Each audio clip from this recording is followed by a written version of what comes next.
Depois que João deixou de beber, a rotina da família mudou de forma evidente. O tempo passou a ser ocupado com o trabalho e aquilo que antes se perdia começou a ser direcionado para a produção.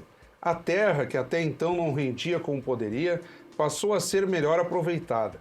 A família ampliou as atividades na agricultura, além do cultivo tradicional, começaram a investir em novas plantações.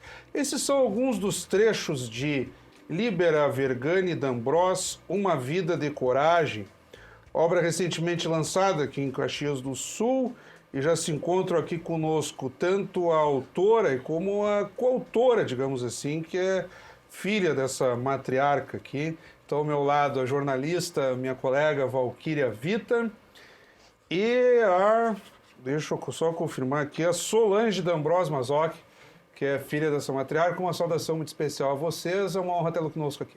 Obrigada. Obrigada por nos receber. E nessa edição, então, aqui do Café com Letras, pela TV Câmara Caxias e pelas redes sociais da casa, eu gostaria de já começar, como se diz, com perdão pela redundância, do início. Essa obra aqui, ela vem na linha da típica saga migratória. Aquele agricultor, descendente de italianos, que enfrenta dificuldades, que prospera na vida. Eu acho que estou pronunciando adequadamente, é Libera que se diz, né? Isso. Tá. Eu acho que eu venho bem. Então eu gostaria de ouvir de vocês duas como que se deu a idealização do projeto, todo o processo de interesse na busca de rememorar esse resultado que temos aqui, e depois nós entramos no enredo propriamente dito. Com a Legado Histórias de Vida, a gente tenta justamente isso, eternizar a história de vida de pessoas que a gente chama de pessoas comuns, pessoas do dia a dia, que significa que não são necessariamente pessoas públicas, então pessoas conhecidas na cidade ou na região. Então a ideia é registrar a história de vida dessas pessoas, quer seja uma biografia ou um livro póstumo, como é o caso da Libera, que já faleceu há um tempinho, e deixar essas histórias, tudo que ela passou, tudo que ela conquistou, para que as gerações futuras e para que os filhos, os netos, os bisnetos já atuais consigam ter uma noção da história dessa avó, dessa mãe. Então, da minha parte, o meu trabalho foi registrar o que a família lembrava de que ela tinha passado, desafios que ela superou, e quem me chamou para fazer isso foi a Solange. Eu fiquei muito feliz, né, quando eu descobri a Legado, para registrar, então, o livro da minha mãe. A minha mãe era uma pessoa comum, mas extraordinária, simples, humilde. Ela nasceu e viveu no interior da Quarta Légua, em São Vítor, perto de Galópolis. E ela batalhou muito, ela enfrentou muitos desafios, né, na vida dela, muitas perdas. E ela sempre teve coragem para enfrentar e uma força extraordinária. E isso ficou muito marcado na vida dos filhos. E eu, como a filha mais nova, sempre por perto dela, eu queria registrar tudo o que foi feito, toda a superação dela e aonde a nossa família chegou através disso. E vocês são muitos irmãos, né? Ela teve 8 filhos e 6 vivos, né? Então ela teve 2 perdas. A primeira tentativa durou até 8 meses, se eu não estou enganado. O primeiro filho, né? Isso. Ele faleceu com 8 meses. Naquela época tinha a gente dificuldade de amamentação e Isso. tal. A gente não sabia do que realmente foi, né? Mas ele faleceu com 8 meses. E como que se deu todo esse processo, vocês que acompanham? Porque eu vou tentar aqui contar partes que me marcaram no decorrer da leitura. A família típica descendente de italianos começa a se dedicar à agricultura familiar, milho, hortifruti, enfim, e vai prosperando com esse quantitativo de filhos, e a tua mãe, com o passar do tempo, vai acusando uma certa dificuldade de condução da própria família. E eu começo a ler um trecho ali em que teu pai enfrenta dificuldades com o alcoolismo, enfim. Ele é praticamente quase que um divisor de águas, não só na própria história da família, como na condução do livro. Embora o livro ele seja bem organizado, em capítulos curtos, dinamizando a leitura, ele tem, digamos assim, essa divisão de um bloco histórico, digamos assim. Sim, porque ali é um acontecimento muito importante, né? Quando meu pai parou de beber, que eu era caçula, 7 anos. Então, dali para frente, eu só vi a nossa família prosperar, né? Porque aí ele ia toda semana nos Alcoólicos Anônimos, ele ficou internado, né? E aí ele começou a trabalhar juntamente com meus irmãos, né? E aí a nossa família começou a ir para frente, aí começaram as produções, aí começou a sobrar dinheiro, aí a gente foi construindo pouco a pouco.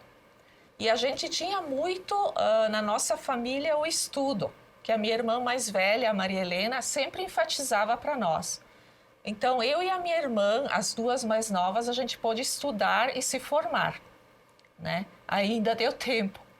Tinha as mais novas. Isso que eu ia comentar, que o interessante de terem sido vários filhos, que eu consegui entrevistar todos, é que eles também viveram períodos diferentes da história da mãe, da história do pai, então eles também tinham memórias diferentes, né? Porque foram fases distintas da vida, então isso que é o interessante de um perfil póstumo, é tu ouvir as diferentes versões, mesmo entre irmãos, eles têm lembranças diferentes e daí a gente acaba montando ali aquele quebra-cabeça de memórias para poder construir o texto, assim, do que foi a vida. E a propósito disso, aconteceu de tu leres nos relatos colhidos pela Valquíria algo que tu não conhecias ou que, de repente, a versão que eu tinha desse fato não era exatamente a que está descrita aqui.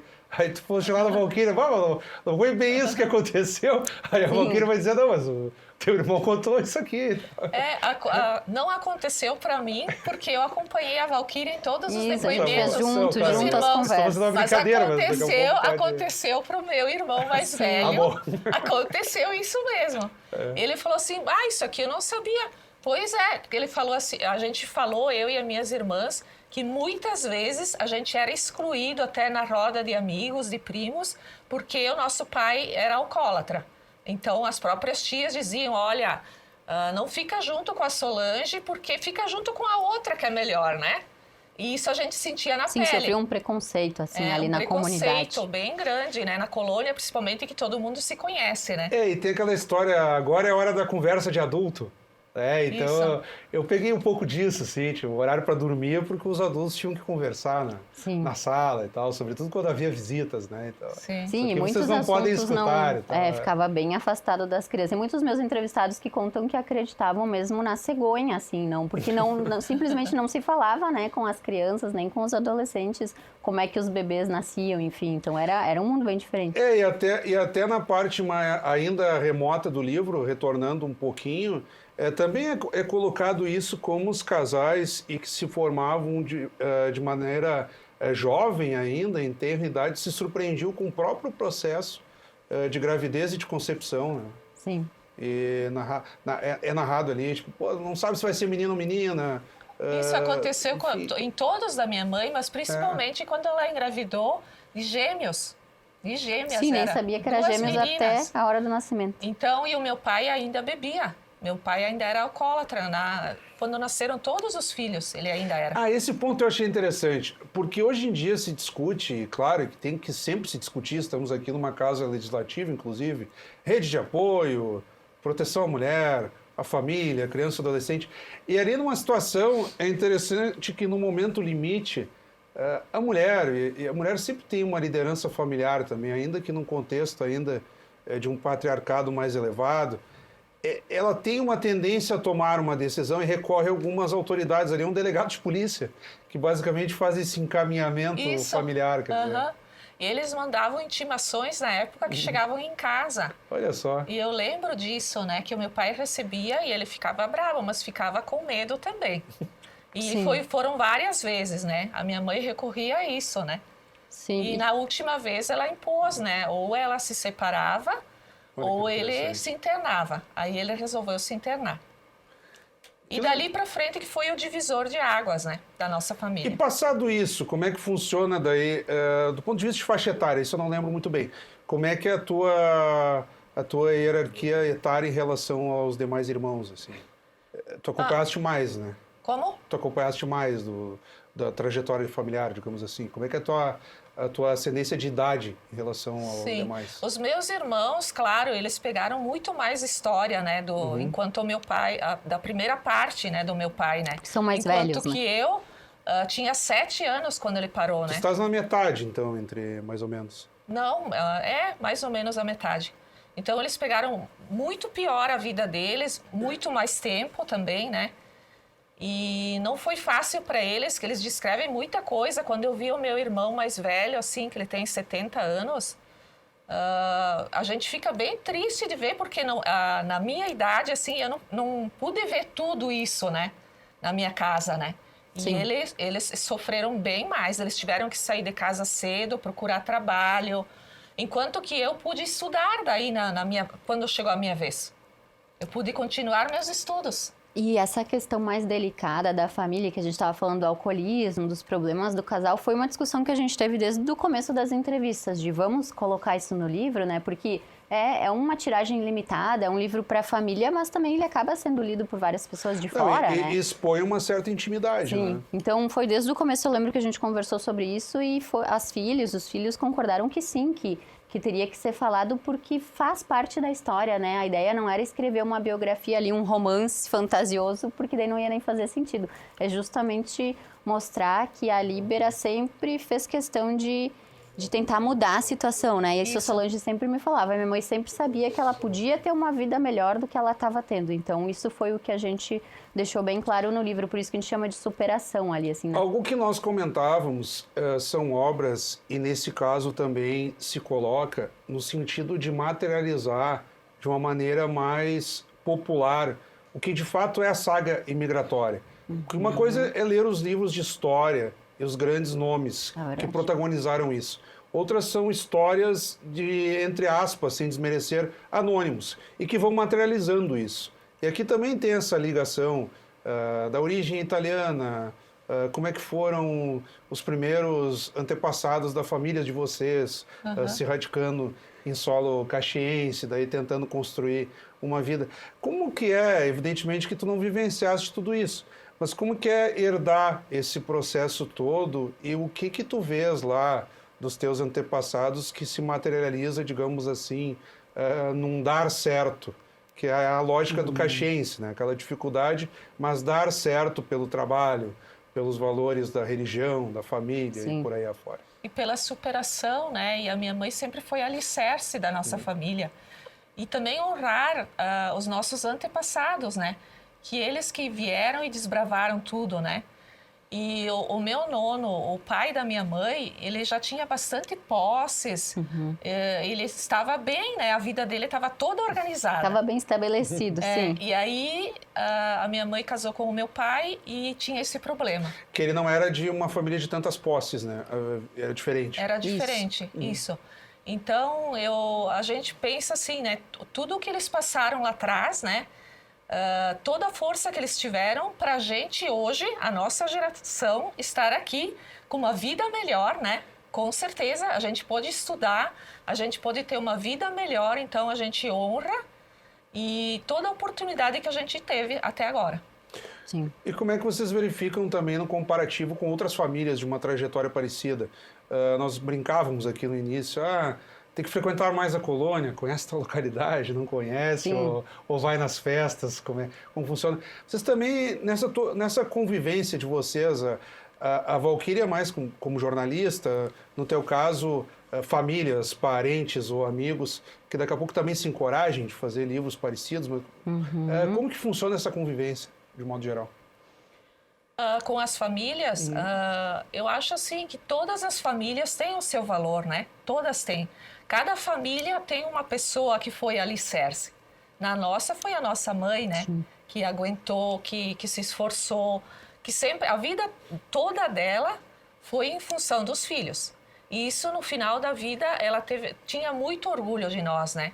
Porque ela aguentou. E também em relação ao meu pai, ela dizia assim: o pai virou gente por minha causa. Sim, ela tinha orgulho disso, assim. Eu tive força para aguentar e ficar. Enquanto tu vê muitas famílias que tinham ali ao redor, que também eles eram alcoólatras, só que eles não se manifestavam, as famílias escondiam, né? Porque isso não era bom, né? Mostrar. E depois que o meu pai começou a ir nos Alcoólicos Anônimos... De que década nós estamos tratando? Desculpa te interromper. né, nesse momento. Quando aí. ele começa a se recuperar, é década de 70? 77, 77. Olha só, não é muito longe do que se discute hoje. Sim, né? e também não era um momento em que as mulheres podiam se separar, né? Podiam exatamente. se divorciar. É um cenário completamente diferente de hoje. E também dialoga com uma certa tradição gaúcha, né? Daquela figura materna com protagonismo, com alicerce. Mas né? que nem sempre tem o espaço, sabe? Eu gosto muito de fazer nem sempre tem um espaço, de né? mulheres, porque às vezes essa trajetória fica um pouco escondida, assim, fica um pouco na sombra, né? Até por uma ótica mais machista Justamente. de verificação da história. Pra nessa época, minha mãe se impor, né? Sim. E dar direcionamento também para a família, ela tinha que ser forte. Além de tudo, isso E como ainda, que se né? deu o reconhecimento do teu pai nesse processo? Agora que nós tratamos dessa figura masculina e feminina, assim. Sim. Porque no primeiro momento pode ser quase que o sujeito se sentir diminuído, né? Porque praticamente sendo enquadrado pela própria mulher. Depois ele tem um reconhecimento positivo disso? Tem reconhecimento positivo de toda a família e ele assumiu o posto dele, não se preocupa. Ele assumiu e ele trabalhava bastante, quem dava as ordens era ele, nós tinha que aceitar tudo, a gente tinha que trabalhar, tirar tomate às vezes embaixo da chuva, se tinha pedido tinha que fazer. Eu e a minha irmã estudava aqui em Caxias, final de semana a gente ia, ajudava a trabalhar. Então, era tudo ele que ditava as regras. A minha mãe trabalhava na roça direto e os serviços de casa eram feitos quando a gente tinha terminado de fazer o pedido da SEASA. Não tinha essa de, vou limpar a casa e depois eu vou para a roça. Não, era ir para a roça todo mundo. E na volta, eu e a minha irmã cuidava da limpeza, minha mãe fazia o almoço. E era assim, o tempinho que a gente tinha ou era de noite. Como é que vocês verificam hoje essa herança colonial aí para um contexto de quem se urbaniza, faz um curso universitário, começa a viver já na chamada cidade, entre aspas, Sim, não que é sim, colônia, na não cidade fosse, mesmo. uma cidade, enfim. Como é que fica para os tempos atuais isso? Já nos encaminhando para uma ideia mais genérica e não só da família em si.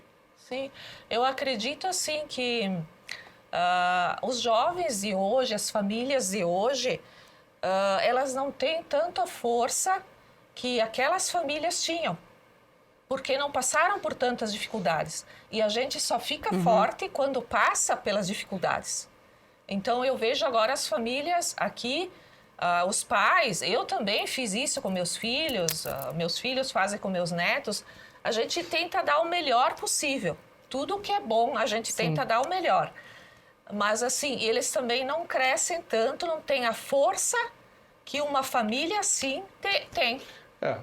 O tempo é outro, né? Acho que hoje dá para dizer que as coisas são mais fáceis, né, para os jovens de hoje do que os jovens de antigamente, mas eu acho que é importante a gente reconhecer que se é mais fácil hoje é porque foi mais difícil para alguém lá atrás, né? Alguém trilhou esse caminho para que fosse mais fácil hoje. Das pedras mesmo, né? E é isso que é interessante nessa saga italiana que tu comentou, que as histórias, a gente está falando da Líbera, mas as histórias são muito parecidas, né? Parecidas. De pessoas que trabalhavam, como tu disse, na roça, um trabalho super manual, sem máquinas, sem tecnologia, sem nada. Então, é importante a gente reconhecer também que a gente tem um pouco de cada um dos nossos antepassados em nós, né? Então, conhecer a história deles é, de alguma forma, honrar tudo que foi vivido, tudo que foi alcançado para chegar aqui. Nós estamos aí seguindo o tempo quase que à risca. E nesse minuto final do nosso bate-papo, eu gostaria de ouvir de cada uma de vocês, mas mais do ponto de vista da Valquíria também, como é que está a continuidade de projetos, que é um braço do jornalismo local aqui que tem se dedicado a autobiografias, livros mais perfilados também de empresas. Eu citava aqui o Marcos Kirst, enfim, há nomes no nosso jornalismo local que têm se dedicado a isso. E do ponto de vista da Solange também, como é que se dá a divulgação da própria obra, a sequência. A sequência disso, porque o livro ele tem lançamentos, mas depois ele vai se renovando, bate-papos, enfim, daqui a pouco tem Feira do Livro. O espaço é de vocês. Sim, e fica para a família também, né? Não é um livro que ele vai ficar velho, vamos dizer assim. Ele continua por muitos anos para que a família possa sempre ter acesso, que quiser voltar. Tem até uns QR Codes no final com alguns vídeos para quem quiser ver a Líbera, enfim. É uma curadoria fotográfica muito boa também aqui. Tem tem fotos, nós acabamos tem não citando, mas recados de netos, bisnetos. Então, a ideia é justamente eu eu e a Solange tá aqui hoje é para dizer isso, que todo mundo tem esse avô, essa avó na família, quem quer que seja essa pessoa-chave, que vale o registro dessa história, porque para aquela família essa é a história mais importante, né? Talvez não seja para todo mundo de fora, mas para aquela família é. Então, o que a gente sempre fala é o quanto é importante registrar o que se lembra para que essas memórias não sejam esquecidas, né? A gente costuma dizer na Legado que a história nunca morre, que ela que é a verdadeira herança que os nossos avós nos deixam, assim, é tudo aquilo que eles conseguiram superar. Bom, tu registraste aqui em texto e imagem, e nós aqui estamos dando a nossa contribuição. Em vídeo. Em vídeo, tá? E o objetivo desse livro aqui é mostrar para mais pessoas, para que mais famílias se inspirem nessa história, né? E que possam conhecer a história da minha mãe também, que se identifiquem com ela. Então, até falei para a Valquíria, para a gente dar continuidade a esse projeto aqui com alguma coisa a mais, né? Que a gente vai pensar juntas, talvez, né? Ou um projeto, uma feira do livro, ou expandir, porque as pessoas estão me pedindo, né, sobre o livro, estão gostando, quem leu adorou. Então, é isso aí, né? E é uma história que vale ser conhecida, assim, que é bem de, como diz o título ali, de coragem mesmo, de superação, assim. Então, de alguma forma, né? é uma inspiração para qualquer as pessoa, pessoas. mesmo que tu não conheça, que as pessoas que não conhecem a minha mãe, elas vão se inspirar na história dela. Mais uma vez, muito obrigado, então. Obrigada a você. A honra foi toda nossa. Acabamos de conversar, então, aqui com a jornalista Valquíria Vita. Eu vou conferir o nome para não ter erro aqui. A administradora Solange D'Ambros Mazzocchi, ela que é filha de Líbera Vergani D'Ambros, matriarca, que é tema e capa deste livro aqui. Então, Líbera Vergani D'Ambros, Uma Vida de Coragem, livro recentemente lançado aqui em Caxias do Sul e pauta do Café com Letras desta semana. Como sempre, também convidamos a todos que continuem acompanhando a nossa programação. Até o nosso próximo encontro.